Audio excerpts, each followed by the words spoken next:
Hello everyone. आज के इस वीडियो में बहुत बहुत स्वागत है आप सभी का। आज हम लोग कुछ ताबड़तोड़ क्वेश्चंस करने वाले हैं रियल नंबर्स का। ये कुछ ऐसे क्वेश्चन हैं जो बहुत ही लेटेस्ट हैं और आपने इसे सॉल्व नहीं किया है। This is what I promise to you. So video को एंड तक जरूर देखिए और पेन पेपर लेके बैठिए सो दैट आपको ये मालूम चले कि कौन सा क्वेश्चन आपसे सॉल्व हो रहा है और कौन से क्वेश्चंस में आपको मेरे हेल्प की नीड है। So without making any delay चलिए हम लोग अपने डिस्कशंस पे जंप करते हैं। सो पहला क्वेश्चन क्या है जी, देखिए x equal to A B Q given है आपको and y equal to A Q B given है। ठीक है, जहां पे a और b क्या है, प्राइम नंबर्स है। आपको क्या फाइंड करना है, HCF of x comma y minus LCM of x comma y is equal to, ये आपको फाइंड करना है। सो हम सबसे पहले क्या करेंगे, x लिख लेते हैं यहाँ पे, x equal to A B Q, correct, and then y लिख लेते हैं, y equals to A Q into B. ठीक है, अभी ये x जो नंबर है उसको प्रोडक्ट ऑफ प्राइम नंबर्स में दे रखा है और y जो नंबर है उसको प्रोडक्ट ऑफ प्राइम नंबर्स में दे रखा है। ओके, अभी मेरे लिए एचसीएफ फाइंड करना इजी हो जाएगा। यहाँ से देखो आप, HCF of x comma y क्या हो जाएगा जी, बताओ आप, product of smallest power of the common prime factor, है ना। यहाँ पे देखो, यहाँ पे भी ये है, यहाँ पे भी ये है, बट लिस्ट पावर कहाँ पे है, यहाँ पे है। सो ए आएगा, फिर यहाँ पे बी है, यहाँ पे भी बी है, बट लिस्ट पावर कहाँ है, यहाँ पे है। सो ये मेरा एचसीएफ हो गया ए बी। ओके, बी को मैं थोड़ा अच्छे से लिख लेता हूँ। इसके बाद हम लोग फाइंड करेंगे एलसीएम। ठीक है, so let us write down LCM of x comma y. Okay, अभी देखो एलसीएम क्या होता है, product of greatest power of each prime factor. यहाँ कॉमन नहीं होता।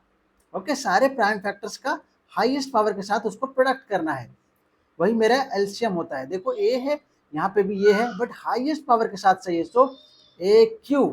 ठीक है, यहाँ पे बी क्यू है, यहाँ पे बी है, सो हाईएस्ट पावर के साथ चाहिए, सो BQ. So HCF is AB and LCM is AQ BQ. Okay. Now what I need to find? मुझे क्या फाइंड करना है, दोनों को सब्ट्रैक्ट करना है। So let us subtract it. HCF of x comma y minus LCM of x comma y is what, यहाँ पे वैल्यू पुट कर दो आप, AB minus AQ BQ। But ये मेरा आंसर नहीं है, इसको हम फर्दर और भी सॉल्व करने वाले हैं। Let us write it down, A B minus A Q B Q, A B minus A Q B Q. इसी चीज को वापस यहाँ पे लिख रहा हूँ सो दैट आपको ये क्लैरिटी मिले कि इसके बाद में क्या कुछ करने वाला हूँ। देखो आप, ए बी कॉमन ले लो आप, ए बी इसमें भी है, इसमें भी है, so I will take A B as a common. यहाँ क्या बचेगा जी, यहाँ पे 1 बच जाएगा माइनस, और यहाँ पे क्या बच जाएगा, ए स्क्वायर बी स्क्वायर। अभी भी आपका सॉल्व नहीं हुआ है पूरा का पूरा। डो नॉट थिंक ये आपका आंसर है, ये आपका आंसर नहीं है। Okay, so what I am going to do, A B, यहाँ तक क्लियर है। अभी मैं यहाँ पे बिग ब्रैकेट यूज करने वाला हूँ। ठीक है, 1 को मैं 1 स्क्वायर लिख सकता हूँ क्या, there is no problem, 1 square is also 1। Okay, minus, अभी मैं क्या कर रहा हूँ, ए स्क्वायर बी स्क्वायर को मैं ऐसा लिख रहा हूँ। ठीक है, A square 1 square minus A B का होल स्क्वायर। ओके, अभी देखो आपने ये चीज पढ़ा हुआ है ना पहले, X square minus Y square क्या होता है, ये होता है आपका X minus Y into X plus Y. Algebra में ये फॉर्मूला आपने पढ़ा हुआ है, so I am going to use that formula. A B हो गया इधर। ओके, इसको मैं एक्स मान रहा हूँ, इसको मैं वाई मान रहा हूँ, सो क्या हो जाएगा, 1 माइनस ए बी, करेक्ट है यहाँ तक, और फिर 1 प्लस ए बी, यहाँ तक हो गया। सो ये आप इसको आंसर लिख सकते हो या फिर इसको आप ऐसे भी लिख सकते हो, A B, let it write it down, A B, okay, into 1 minus A B into 1 plus A B. This is what my answer is. Okay, आप यहाँ पे अगर सॉल्व करके लीव कर दोगे और बोलोगे ये मेरा आंसर है, then it is going to be deducted, आपका मार्क्स कट जाएगा यहाँ पे। ठीक है, so do not leave any place कि आपका कोई मार्क्स कट करे। आपको मालूम है कि ये फर्दर सॉल्व होगा और यहाँ तक आएगा, सो आपको यहाँ तक सॉल्व करना है। क्वेश्चन नंबर 2 पे जंप करते हैं। देखिए 2025 का क्वेश्चन एकदम लेटेस्ट क्वेश्चन है। ये जो पहला क्वेश्चन भी किया वो भी 2025 का ही है, अभी जो फरवरी मार्च में जो पेपर हुआ है वो पेपर का क्वेश्चन है ये। ओके, सो एकदम लेटेस्ट क्वेश्चन है। क्वेश्चन नंबर 2 पे आते हैं अपन। एसर्शन रीजन का क्वेश्चन है। देखिए क्या कह रहा है, एसर्शन में बोल रहा है कि 4 to the power n ends with digit 0 for some natural number n। Okay, देखो आप 4 की पावर n है, ठीक है, इसको अपन क्या लिख सकते हैं, प्राइम फैक्टर्स के फॉर्म में क्या लिख सकते हैं इसको, 2 इंटू 2, ओके, और फिर इसका पावर n। सो फैक्टर क्या आया यहाँ पे, देखो आप इसका फैक्टर क्या आ रहा है, factors of 4 to power n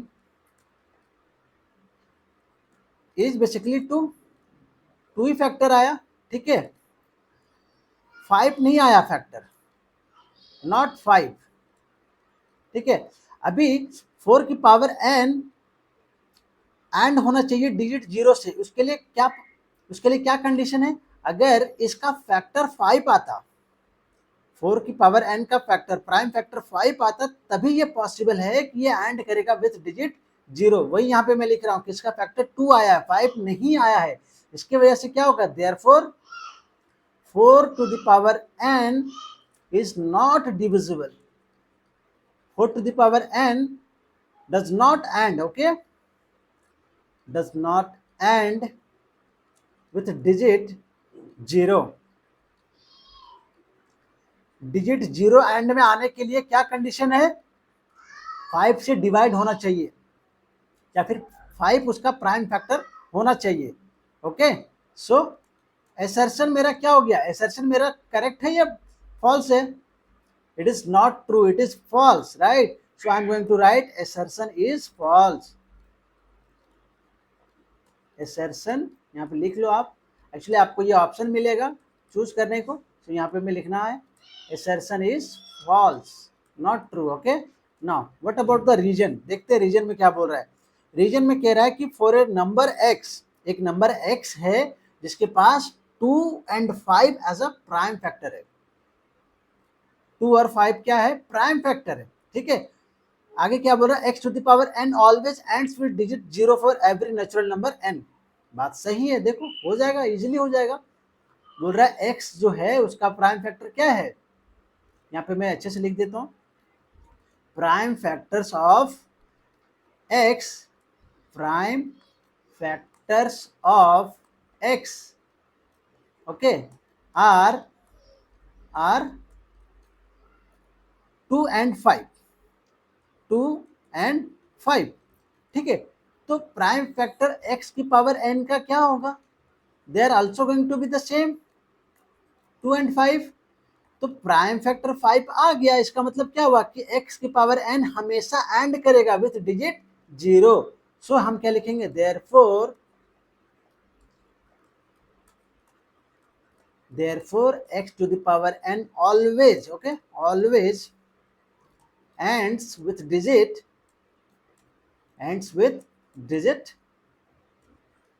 0।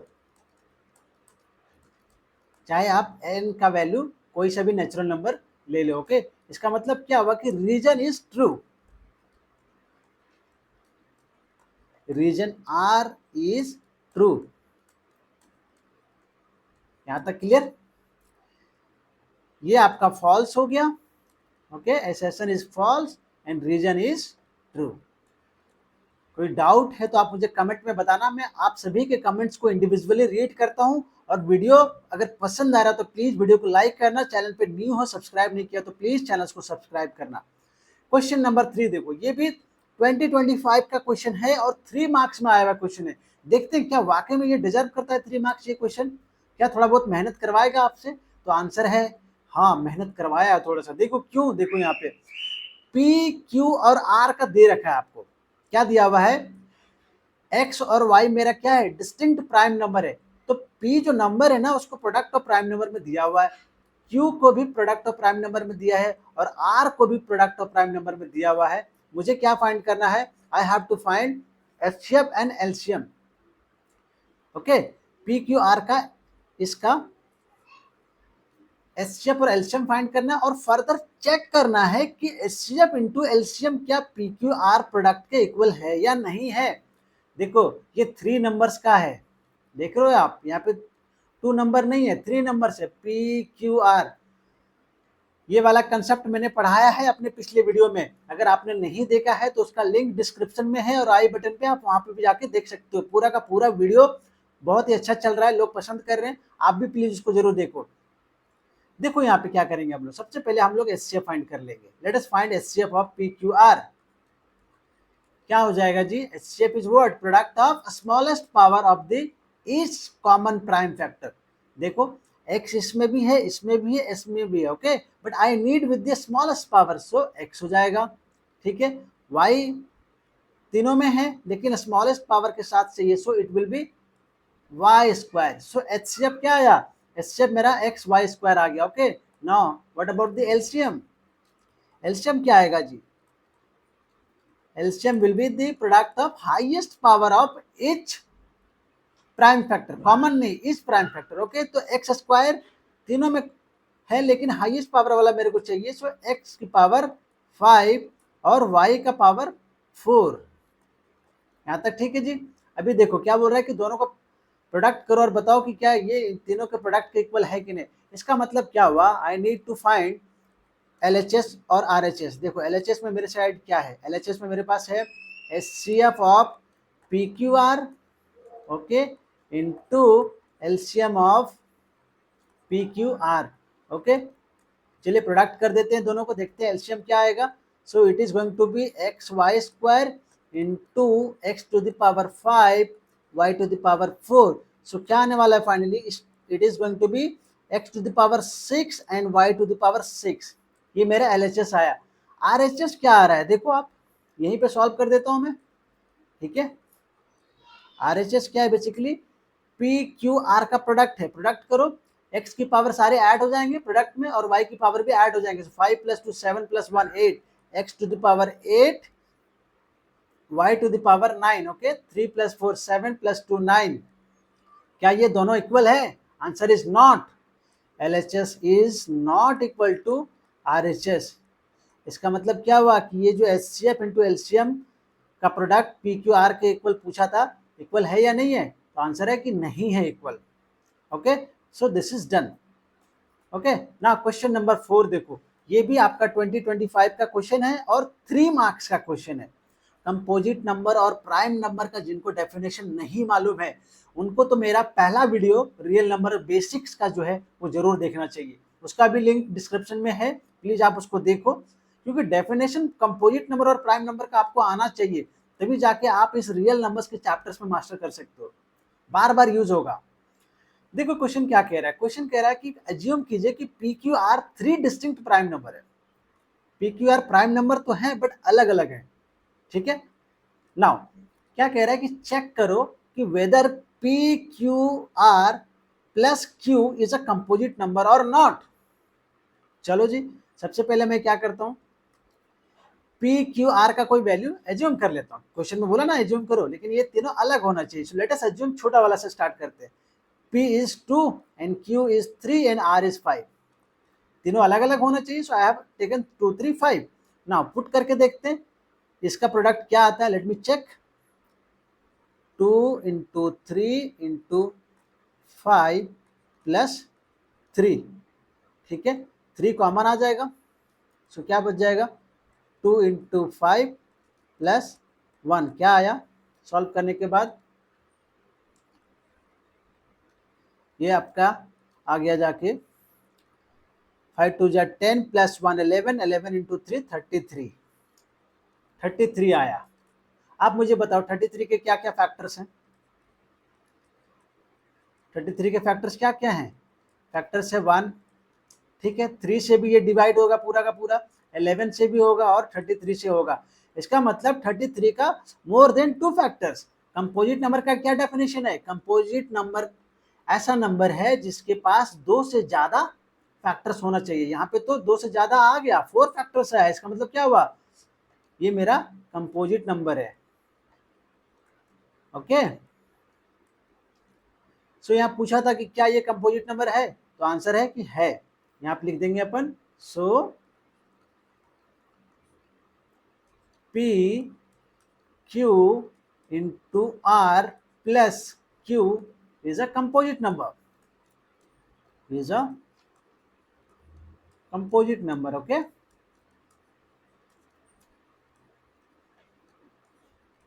for three distinct prime numbers. बताना पड़ेगा ना कि पी क्यू आर आपने क्या किया है, डिस्टिंक्ट लिया है, 3 distinct P Q R prime numbers.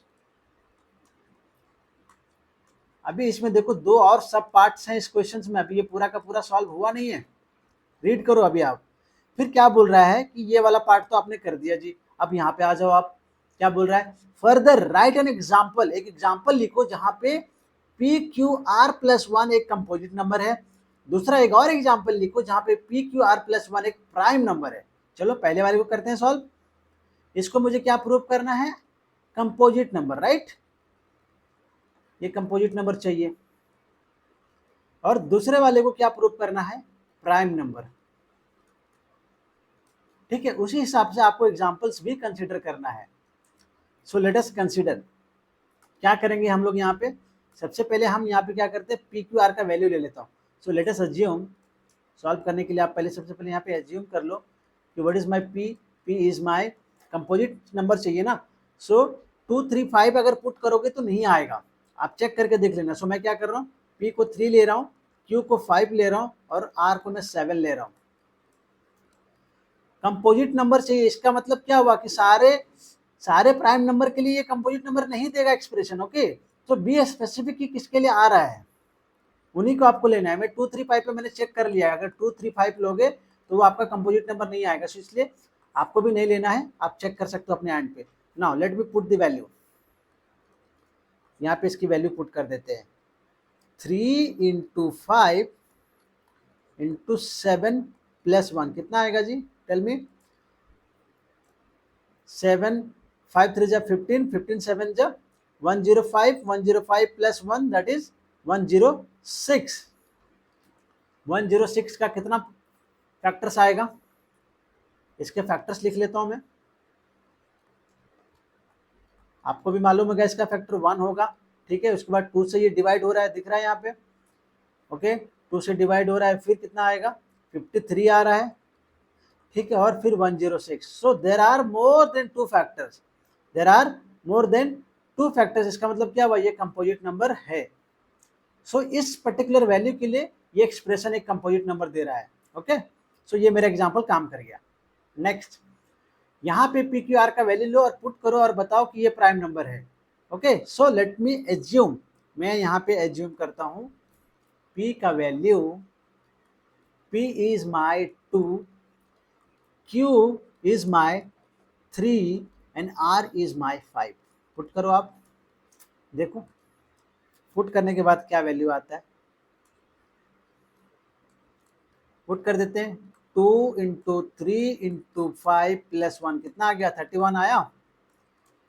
3 2 जा 6 plus 5 30, 6 into 5 30 plus 1 that is 31।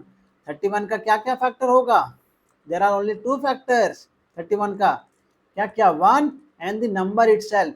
इसका मतलब क्या हुआ, ये मेरा एक प्राइम नंबर है, this is a prime number.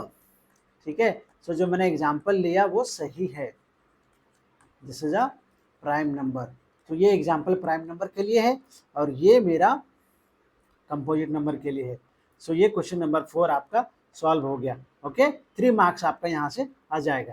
Next question जो 2025 में ही आया है, जो इसमें क्या कह रहा है क्वेश्चन में कि ए दे रखा है आपको, लेकिन यहाँ पे एक ध्यान देने वाली बात है कि आर की पावर एन दिया हुआ है, कोई नंबर नहीं दिया है, एन दिया हुआ है।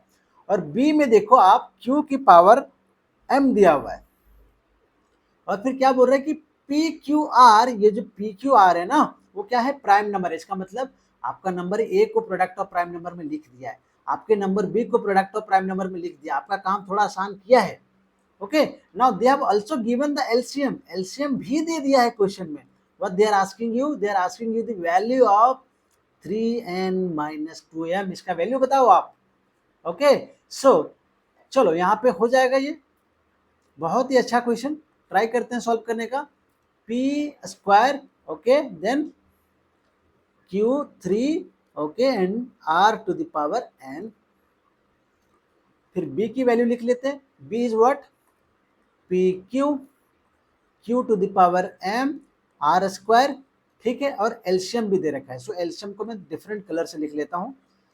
LCM of A, B is what? They have given you PQ, Q to the power 4 and R to the power 3। अभी आप देखो, इन दोनों का एलसीएम अगर मुझे फाइंड करना है तो क्या करना पड़ेगा मुझे, I have to write product of greatest power of each prime factor, ठीक है। देखो P इसमें भी है, इसमें भी है, तो उसका ग्रेटेस्ट पावर के साथ ये वाला है, सो PQ इसका आ गया। ओके, नाउ Q यहाँ पे 1 पावर है, यहाँ पे 3 पावर है, सॉरी सॉरी सॉरी सॉरी, यहाँ पे m पावर है, 1 नहीं है, my mistake, okay, m power है, यहाँ पे 3 है।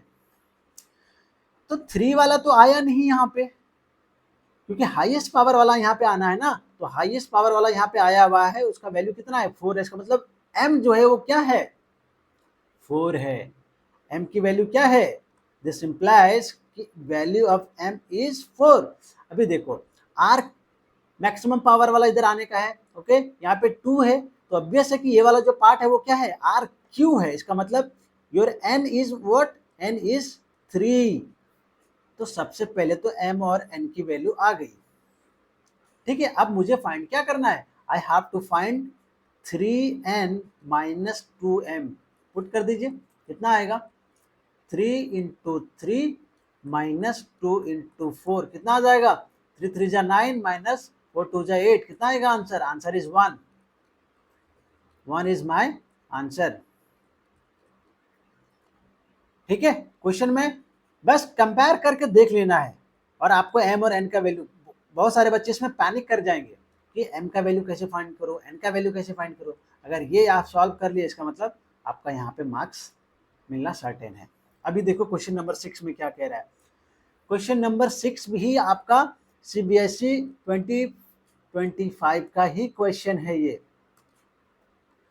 ठीक है। यहाँ पे मैंने लिखा नहीं, पर ये 2025 में ही आया हुआ क्वेश्चन है। क्या कह रहा है क्वेश्चन में, कि आप ट्रू और फॉल्स बताना है आपको, जो स्टेटमेंट गिवन है उसमें, ओके, और जस्टिफाई भी करना है कि आप ट्रू क्यों कह रहे हो या फॉल्स क्यों कह रहे हो। देखो पहला कह रहा है 2 इंटू 3 इंटू 5 इंटू 7 प्लस 7 एक कंपोजिट नंबर है, ऐसा बोल रहा है स्टेटमेंट 1 में। चेक करते हैं वाकई में ये कंपोजिट है या नहीं, क्या दोनों में कुछ कॉमन आ रहा है, yes 7 is common, so take it out. क्या बच जाएगा, 2 इंटू 3 इंटू 5 प्लस 1। देखो कॉमन लेने के पीछे एक मात्र रीजन क्या पता है, एक तो आपका कैलकुलेशन थोड़ा कम हो गया, और फिर हम ये भी देख सकते हैं कि product of more than 2 numbers आ रहा है क्या, 3 नंबर्स आ रहा है क्या, है ना। देखो यहाँ पे अभी क्या हुआ, 7 हो गया ये, और ये क्या हो गया, 3 2 जा 6 इंटू 5, कितना हो गया, 30 प्लस 1, सो इट इज 31, ठीक है। इसको आप मल्टीप्लाई करो, कितना आएगा, 7 एंड 3, 7 3 जा 21, सो 217 आया, कितना आया, 217। मुझे बताओ आप क्या क्या फैक्टर्स आएगा इसका, फैक्टर्स ऑफ 217, क्या क्या फैक्टर होगा, आपका फैक्टर हो जाएगा पहले तो 1, फिर 7, 7 से भी ये वाला पार्ट डिवाइड होगा, देखो 7 3 जा 21 एंड 7 1 जा, ओके, तो 7 से भी डिवाइड होगा, 31 से भी डिवाइड होगा, और 217 से तो होगा ही। इसका मतलब क्या हुआ, इस 217 का मोर देन 2 फैक्टर्स है। इसका मतलब क्या हुआ, इसका मतलब क्या हुआ कि ये जो नंबर दिया है ना, it is a composite number. क्या है यहाँ पे, ये ट्रू है, true, it is a composite number, composite number. Reason क्या है, यहाँ पे रीजन भी लिख दो, because it has more than 2 factors, it has more than 2 factors. आपको बताना पड़ेगा रीजन, क्योंकि उसने बोला है जस्टिफाई करो। सेकंड वाले को देखते हैं जी। सेकंड में क्या गिवन है, 2 इंटू 3 इंटू 5 इंटू 7 प्लस 1, यही है ना। 2 इंटू 3 इंटू 5 इंटू 7 प्लस 1 क्या कंपोजिट नंबर है? Let us check. कुछ कॉमन आएगा, कुछ भी कॉमन नहीं आएगा। So let us multiply it directly and then add. 2 3 जा 6, 6 इंटू 5, 6 इंटू 5 30, 30 इंटू 7। चलो एक बार में ज्यादा हो जाएगा तो मैं यहाँ पे आपको लिख देता हूँ। ये वाला तीनों को मल्टीप्लाई किया तो कितना आया, 30 आया, 7 आया, यहाँ प्लस आया। सो कितना हो गया, 211 हो गया। ये 210 प्लस 1 211। ठीक है, अब मुझे बताओ 211 के फैक्टर्स क्या क्या आएंगे? फैक्टर्स ऑफ 211 आप डिवाइड करके देख लो, किसी से भी ये डिवाइड नहीं हो रहा है, सिर्फ 1 से हो रहा है और अपने आप से हो रहा है। इसका मतलब क्या हुआ कि ये जो नंबर है ये यहाँ पे लिखना पड़ेगा फॉल्स। सबसे पहले ये कंपोजिट नंबर है, नहीं है, ये फॉल्स हो गया। फॉल्स हो गया, it is not a composite number, it is not a composite number. Reason क्या हुआ, it is not a composite number. Composite number नहीं है, लेकिन क्या है ये, it is a prime number, it is a prime number, क्योंकि prime number का ही 2 फैक्टर होता है ओनली। ओके, सो ये आपका क्वेश्चन नंबर 6 हो गया। क्वेश्चन नंबर 7 बहुत ही बेहतरीन क्वेश्चन। क्या आया है, प्रूफ करना है इरेशनैलिटी। तो मैंने आपको पिछले वीडियो में भी बताया है कि एक ना एक क्वेश्चन तो आपको रहेगा इरेशनैलिटी से प्रूफ करने के लिए। ठीक है, लेकिन थोड़ा सा बड़ा है तो डरना नहीं है। देखो काम आपका आसान कर दिया है पहले से ही। क्या बोला है कि प्रूफ करो कि 7 माइनस 3√5 एक इरेशनल नंबर है, provided they have already given you. क्या गिवन है, √5 आपका इरेशनल नंबर है। इसको मैंने प्रूफ किया है पिछले वीडियो में। अगर आपको डाउट है तो प्लीज उस वीडियो को जरूर देखिए, बहुत ही सिंपल स्टेप्स में मैंने प्रूफ किया है। ओके, सो इस क्वेश्चंस को सॉल्व करने के लिए कौन सा मेथड यूज करते हैं हम लोग, मेथड ऑफ कॉन्ट्राडिक्शन यूज करते हैं। ठीक है, सबसे पहले इसको हम लोग एक रैशनल नंबर एज्यूम कर लेंगे। सो let us assume 7 minus 3√5 is a rational number. Prove करना है इररेशनल नंबर, मैं एज्यूम क्या कर रहा हूँ, रैशनल, वही इसीलिए वैसे मेथड ऑफ कॉन्ट्राडिक्शन बोल रहा हूँ इसको, is a rational number. Okay, now जब इसको मैं रैशनल नंबर कह रहा हूं तो रैशनल नंबर का डेफिनेशन जो है वो ये कहता है जी कि 7 माइनस 3√5 को आप क्या करोगे, you can write it as equal to P by Q, where P and Q are co-prime, P and Q are co-prime। Okay, जिसको ये को प्राइम नंबर का डेफिनेशन नहीं मालूम है वो मेरा पहला वीडियो देख सकता है रियल नंबर्स का। ठीक है, P and Q are co-prime and Q is not equal to 0। P और Q दोनों co-prime है और Q 0 के इक्वल नहीं है। चलो जी, यहाँ तक हो गया। अब हम इसको फर्दर सॉल्व करेंगे। देखो फर्दर सॉल्व करना है इस तरीके से, इस वाले पार्ट को अब ऐसे सॉल्व करो कि रूट वाले को एक तरफ लेकर आ जाओ, बाकी वाले टर्म को एक तरफ ले जाओ। This is your duty. क्या करेंगे देखते हैं, ट्राई करते हैं। 7, ये P बाई Q के पास क्या साइन है, प्लस साइन है, so it will come with minus sign on the left hand side. Okay, और ये 3√5 जो माइनस साइन के साथ है इसको मैं राइट हैंड साइड पे ले जाता हूँ, so it became plus 3√5। Okay, now let us solve this part. इस वाले पार्ट को सॉल्व करते हैं, take the LCM and solve it. So 7Q minus P upon Q, ठीक है, and this is equal to 3√5। अभी भी सॉल्व नहीं हुआ है, रूट वाला पार्ट के साथ एक और नंबर है, इसको साइड करते हैं यहाँ पे। So it is 7Q minus P upon 3Q, क्योंकि ये 3 यहाँ मल्टीप्लाई में है तो यहाँ पे डिवाइड में आ जाएगा। नाउ मेरा जो अंडर रूट वाला पार्ट है वो एक तरफ आ चुका है, देख पा रहे हो आप, √5 को एक तरफ ले आया, बाकी को एक तरफ ले आया।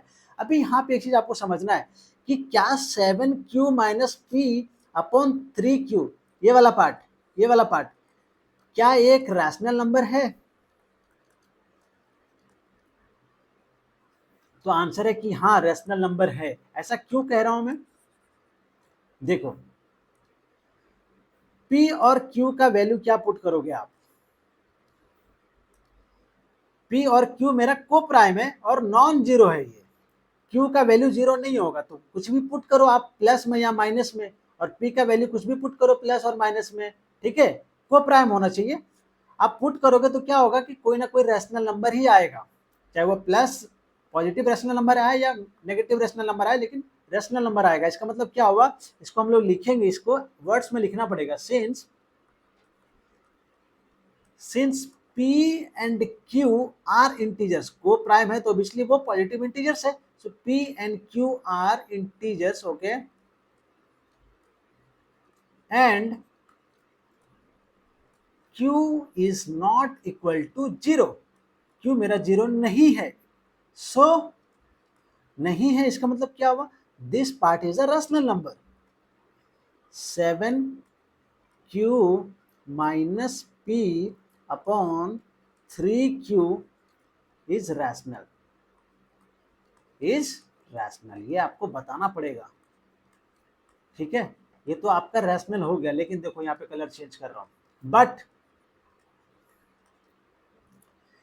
ये वाला पार्ट आप कह रहे हो कि रैशनल है, you are saying it is a rational, पर ये वाला पार्ट तो इरैशनल है एज पर योर क्वेश्चन। देखो क्वेश्चन में गिवन है कि √5 आपका इरैशनल, एक रैशनल नंबर एक इरैशनल नंबर के कैसे इक्वल हो सकता है, तो डिफरेंट डिफरेंट चीज है, एक रैशनल नंबर एक रैशनल नंबर के इक्वल हो सकता है, एक इरैशनल नंबर इरैशनल नंबर के इक्वल हो सकता है। इसका मतलब यहाँ पे दिक्कत है, क्या दिक्कत है कि एक रैशनल नंबर एक इरैशनल नंबर के इक्वल नहीं हो सकता है, ओके। सो ये जो मेरा रैशनल नंबर आ रहा है वो क्या है, कॉन्ट्राडिक्ट कर रहा है, वही यहाँ पे मैं लिखने जा रहा हूं, बट √5 इज इरैशनल। यहां तक क्लियर हो गया जी। उसके बाद यहां पे इसको दूसरे कलर से लिख देता हूं, एज रैशनल नंबर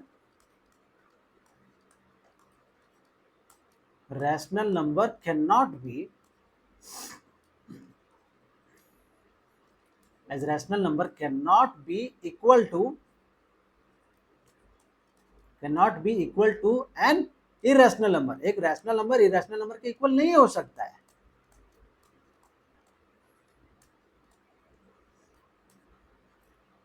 जब एक रैशनल नंबर इरेशनल नंबर के इक्वल नहीं हो सकता, इसका मतलब जो मैंने एज्यूम किया वो कॉन्ट्राडिक्ट कर गया, मतलब ये वाला पार्ट जो है 7 - 3√5 जो रैशनल मैंने माना था वो कॉन्ट्राडिक्ट कर गया, विच कॉन्ट्राडिक्ट्स माय एजम्पशन, मेरे एजम्पशंस को कॉन्ट्राडिक्ट कर गया,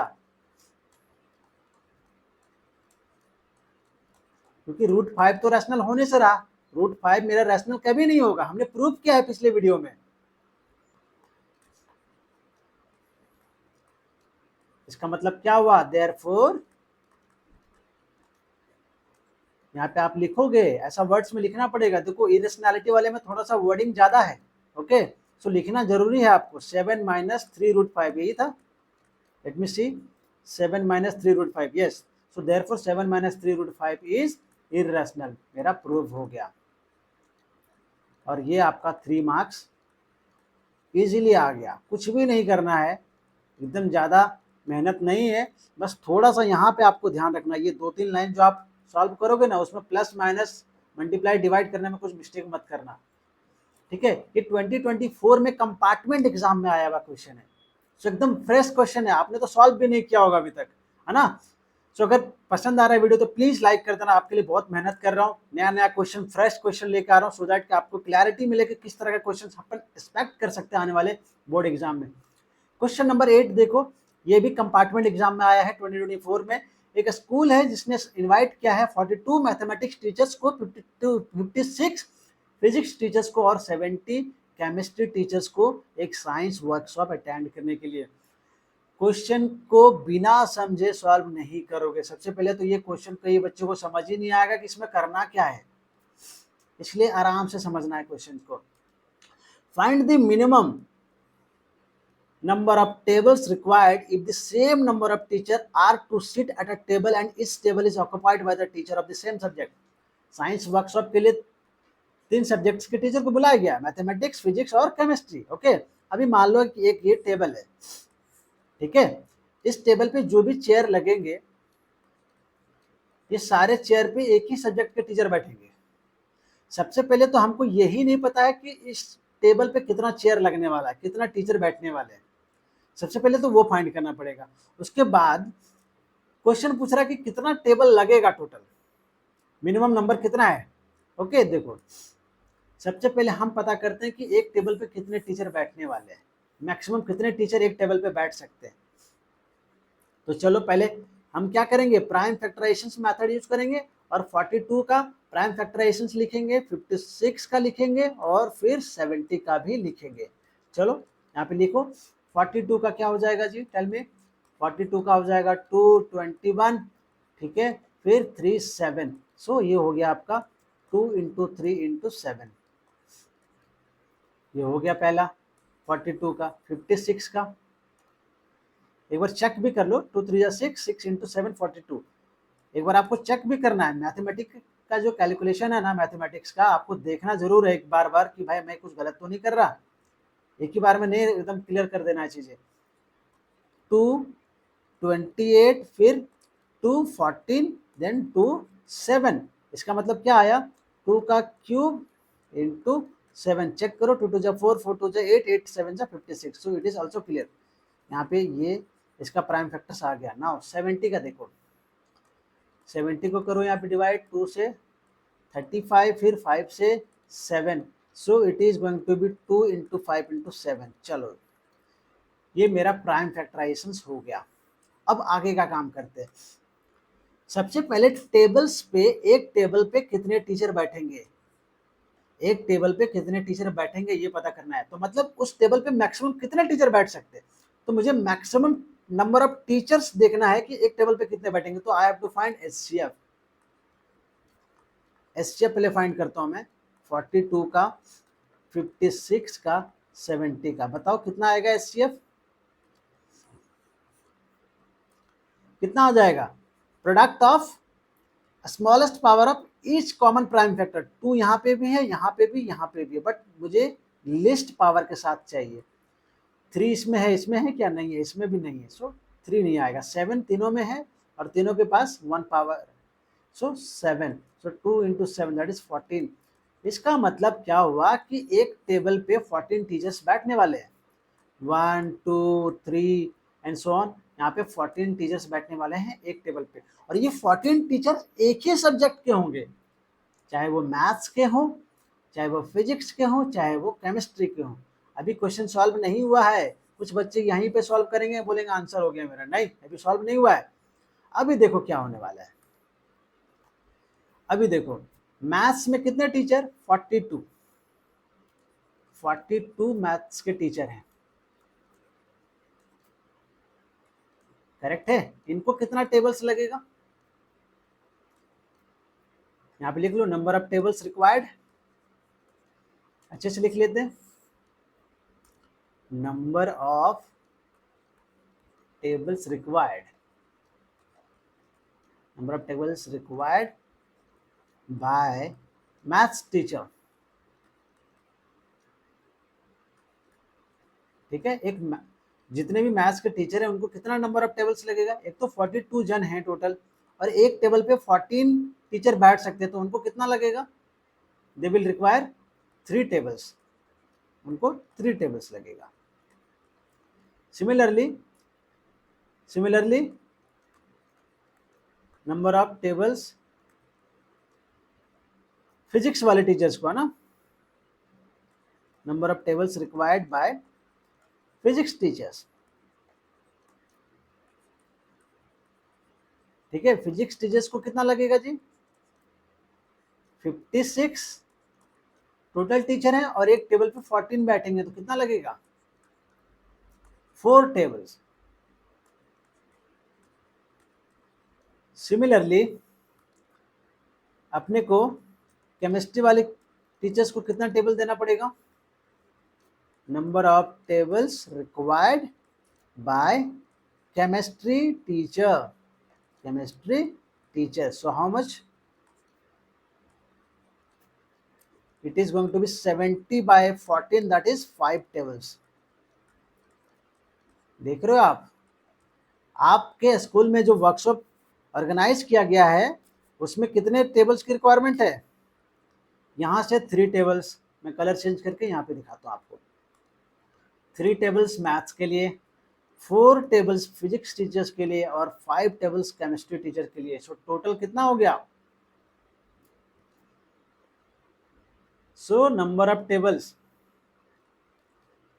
so minimum number of tables, इससे कम टेबल्स लाएंगे तो टीचर्स बैठ ही नहीं पाएंगे, कम पड़ जाएगा उनको। Okay, so 3 + 4 + 5, that is 5 + 4 9, 9 + 3 that is 12 table. 12 tables तो कम से कम चाहिए, ये आपका आंसर है।